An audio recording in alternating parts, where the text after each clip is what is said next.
Hello everyone. In today's video, I'll be talking about the 3DFX Interactive Voodoo 3DFX 3D Accelerator card. So I'll give you a little bit of background of the company that made it. So 3DFX was the company, or 3DFX Interactive, was founded on August 24th of 1994 by 4 people. 3 of them were from Silicon Graphics. Ross Smith, Gary Taroli, and Scott Sellers were from Silicon Graphics, and you had a 4th person named Gordy Campbell, and he was from Tech Farm. So those 4 people founded 3DFX Interactive, and they had experience in producing 3D accelerators, especially 3 of them when they were working at Silicon Graphics. And Silicon Graphics was the company that produced the GPU, or the graphics processing unit. We could also call it a coprocessor for the Nintendo 64 video game console. And the processor that was used, or the coprocessor, the GPU that was used in the N64, was called the RPC-NUS Reality Coprocessor. And this was designed by Silicon Graphics. And it was a pretty powerful graphics processor. And if you ever played the N64, it really was ahead of its time in terms of 3D performance. And at the time, the PC didn't have anything like that. Most PC games didn't have 3D graphics, so 3D acceleration, so they just used the CPU, and it wasn't very good in terms of the quality of the 3D images weren't good, and it was also slow. But that all changed when 3DFX's Voodoo chipset was, or graphics card was developed. So this new video processor, or 3D accelerator card, had to do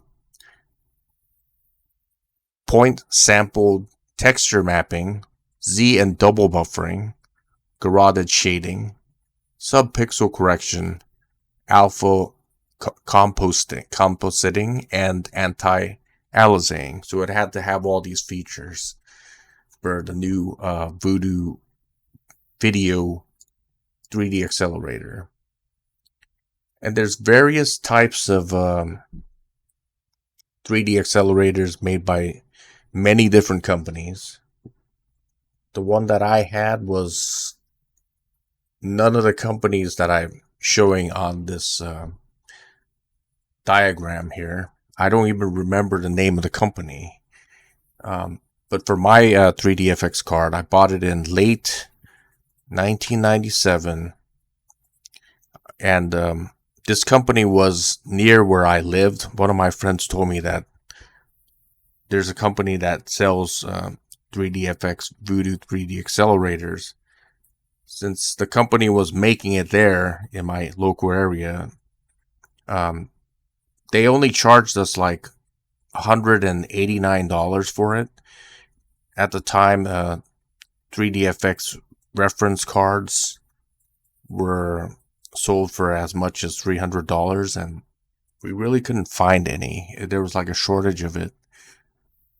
Even at the high price, we couldn't find it. It was very hard. You tried to go to places like CompUSA, they didn't have it. They didn't have it at Best Buys. They didn't have it at Circuit City or Fry's Electronics or anything like that. So I just bought it at the company, and they didn't give us a box. They just put it in a static bag and sold it to us for $189. It came with 4 megabytes of VRAM. And there's many manufacturers for the Voodoo 3DFX 3D accelerator, like A-Trend, BioStar, Canopus, Diamond, Monster, Guillemot, Maxi Gamer, TechWorks, Orchid, Righteous, Voodoo One, and companies like that. A lot of companies made it in the form of reference cards, and it was a very popular 3D accelerator because it simply worked. And as for the features of the card, they usually came with 4 megabytes of RAM. However, you did have 6 megabyte units. Like I think the Canopus Pure 3D 3DFX video card, 3D accelerator, had 6 megabytes of RAM, which was 2 megabytes more than just a reference card. It had 2 megabytes of frame buffer memory, 4 megabytes of texture memory, and the 4 megabyte card had 2 megabytes of frame buffer memory and 2 megabytes of texture memory. So each EDO RAM module had about 512 megabytes of RAM. As you can see on the diamond card on the left, there's 8 512 megabyte modules. 8 times 512 is 4 megabytes. And on the right, you see the Canopus Pure 3D, which has 12 chips at 512 megabytes. That's 6 megabytes of RAM. So it has more RAM in it, which would probably allow you to get better or higher resolutions. So this card was initially released back in October 7th of 1996. And the price that it was launched at was $299. The bus interface was PCI, so you needed a PCI port to use it. The process for the transistors was 500 nanometers. It had 1 million transistors packed into the GPU. Back then we used to call it the TMU, which was called the texture mapping unit. You also had another chip called the ROP, which was called the render output unit, or the raster operation pipeline. So it had 2 chips, but the processing was mostly done by the TMU, or the texture mapping unit, management unit. And the card itself consumed about 15 watts of power. The GPU was called SST1, and it ran at about 50 megahertz. This was at a time when CPU speeds were like from anywhere from 60 megahertz to maybe 150 megahertz or 133. The pixel rate or fill rate is 50 million pixels per second, and the texture rate is 50 million texels or textures per second. The memory that was used was EDO RAM. So around 1996, EDO RAMs became very cheap, and I guess this allowed 3DFX Interactive to enter the 3D acceleration market as a result of lower component costs like EDO RAM modules and stuff like that. The bus speed, memory bus for the RAM was 128-bit. The bandwidth for the RAM was about 800 megabytes per second. And the way that you use this 3D accelerator was by, it had 2 ports on it, as you can see on the left. On the top, where you see the blue VGA port, that's a VGA out. And on the bottom, you see the black VGA port, that's a VGA in. So what you do is you have to have a 2D Super VGA card. You could use a Trident Super VGA card, or you could use a S3 Verge or whatever. I had a S3 Verge, and the way you can hook it up is you needed to hook up from your VGA card, a VGA cable, to the black VGA port on the 3D accelerator, and the VGA out goes to your monitor. That's how it worked, basically. The 3DFX 3D accelerator didn't have any type of cooling solution like a heat sink or a fan or anything. There wasn't anything on it. But there really wasn't a heating issue or anything. And so for this solution, you needed to have two cards, a dedicated 2D video card and the 3D accelerator. And I have to say that this 3D accelerator was pretty good. And I was using other 3D accelerators. Before this, I had a Matrox M3D, which used the PowerVR graphics processing unit. It was from NEC. And it had a pretty high fill rate of, for textures, it was about 66 million pixels per second, which was about 16 mega million pixels more. As for textures, it could do 66 million texels per second. But unfortunately, that card was not very well supported. I only paid like $100 for it at Best Buys back in 1997. And it really wasn't compatible with a lot of games.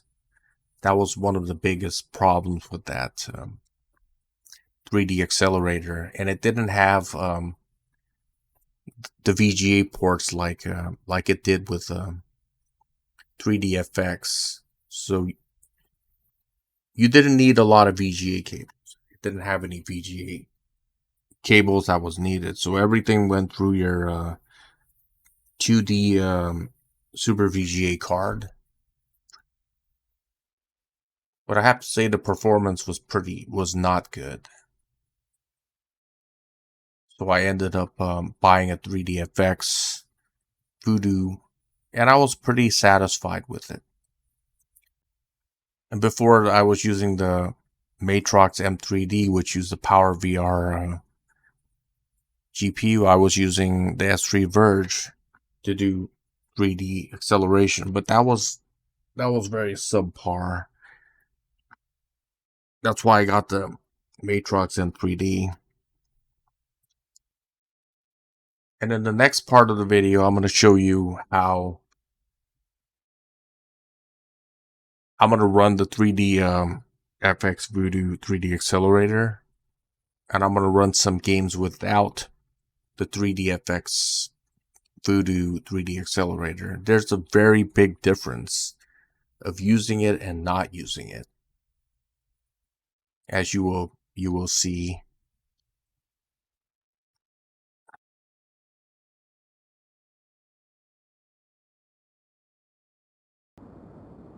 Okay, so now I'm running this game with Voodoo 3DFX 3D accelerator.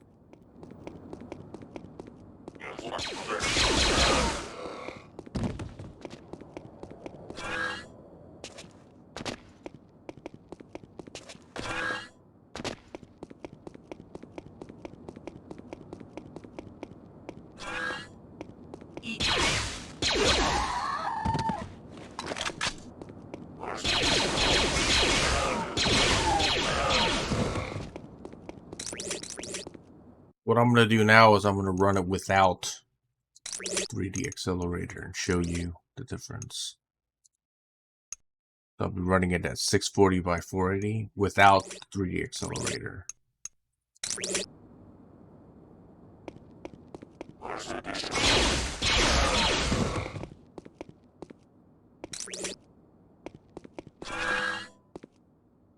It looks pretty crude, doesn't it? Look at how crude it looks. This is in software mode. It's slow.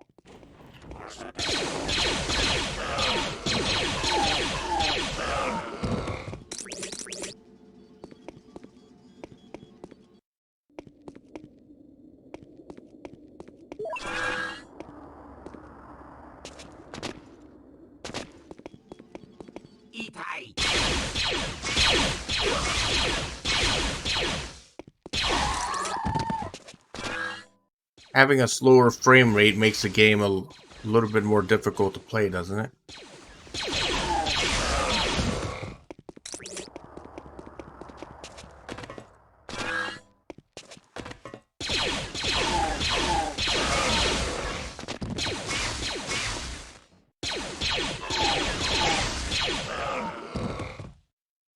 Switch it back.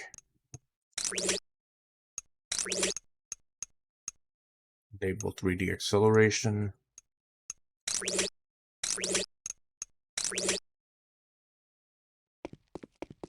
It looks a lot smoother.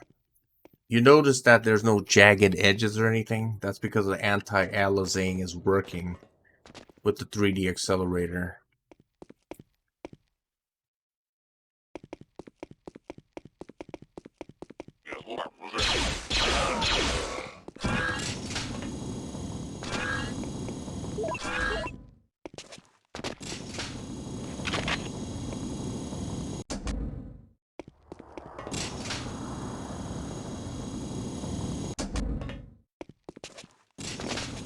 What's happening?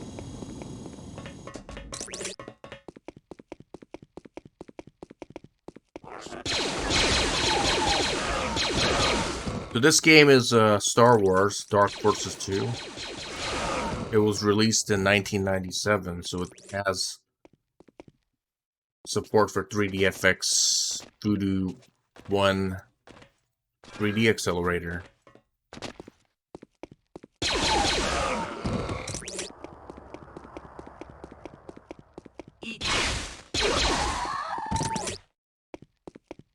Because of the fact that it has a very smooth frame rate, the game it plays a lot better, as you can see.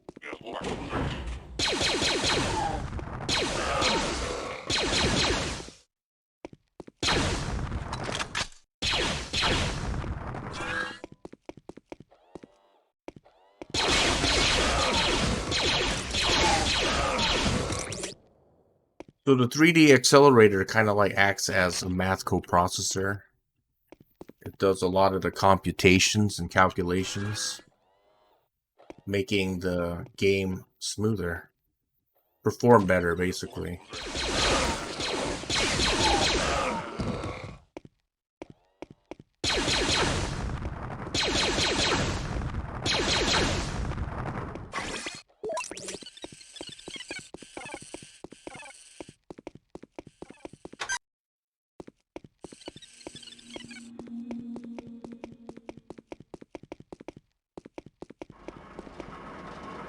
What's happening?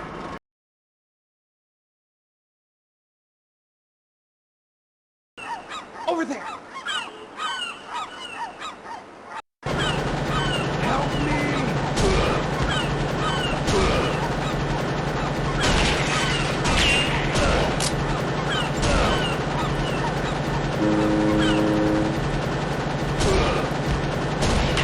It's barely playable. So slow. And I'm using a Pentium 166 MMX processor. And this processor should be able to handle it. Let's change it around a little bit. So let's change it to Direct 3D. This is 3D acceleration using 3D effects.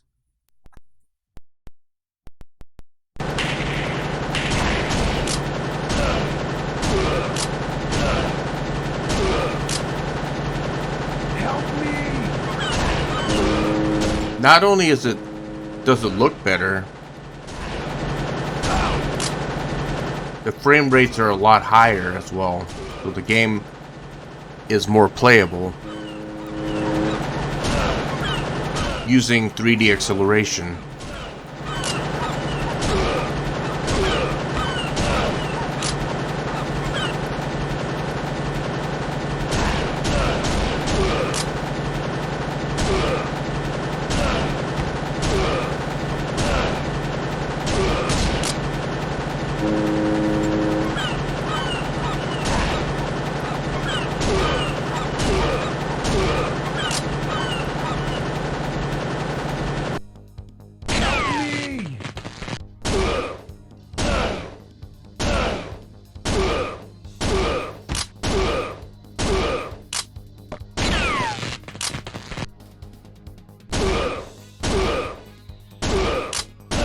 This time I'm going to try something else. I'm going to use just direct 3D. This isn't using the native drivers or API for 3D effects, and see if there's a difference.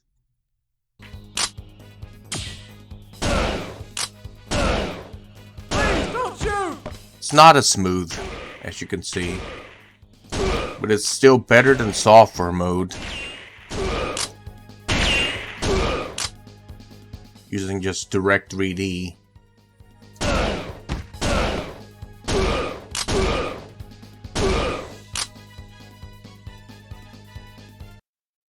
Back.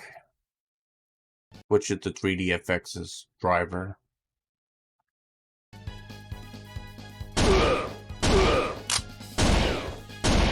Now it looks premium. There's no jagged edges. It runs smoothly. It's fast. Don't shoot! That's pretty much it. So let me get out of here. That's for Virtua Cop. So I just wanted to demonstrate to you about 3DFX's Voodoo 3D Accelerator and how it performs with software mode versus how it performs with its native 3DFX drivers and just direct 3D drivers.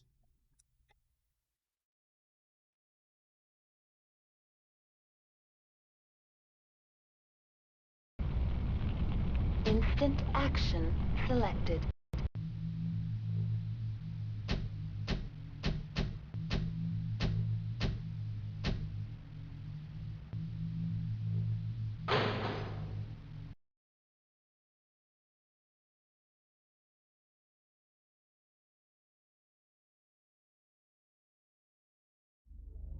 Reactor online. Sensors online. Okay, this time I'm running it on software mode. All systems nominal.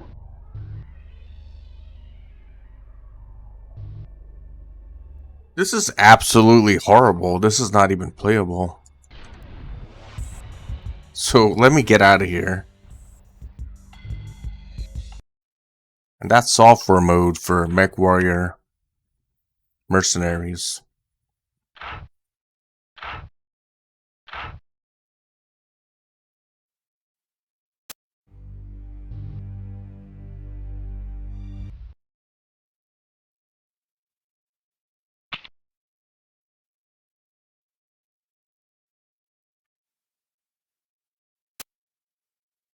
That was just bad. Reactor online. Sensors online. Weapons online. That looks All systems nominal. pretty darn good. That looks pretty good, doesn't it?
Internal heat at 700 Kelvin.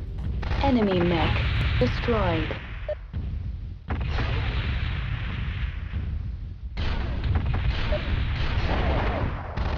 Internal heat at 700 Kelvin.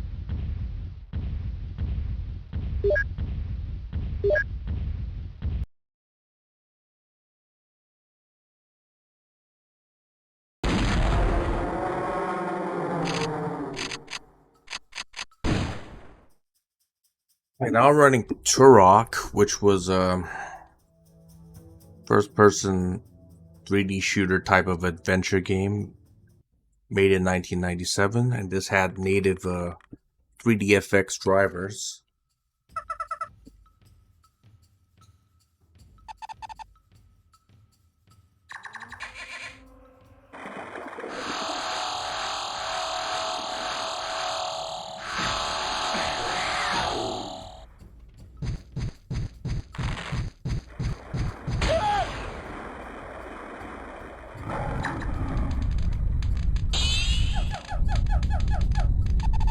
Runs very good. It runs very well with its native 3DFX drivers. The image quality is top notch, as you can clearly see.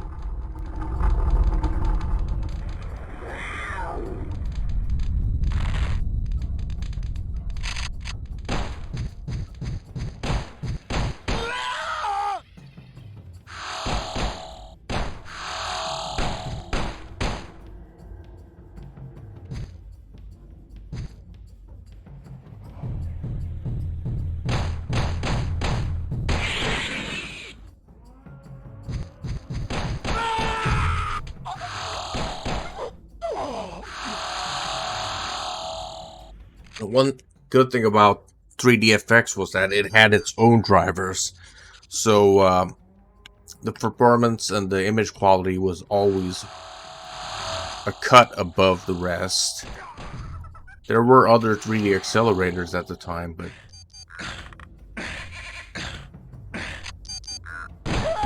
having customized software for it definitely made the 3DFX 3D accelerators stand out.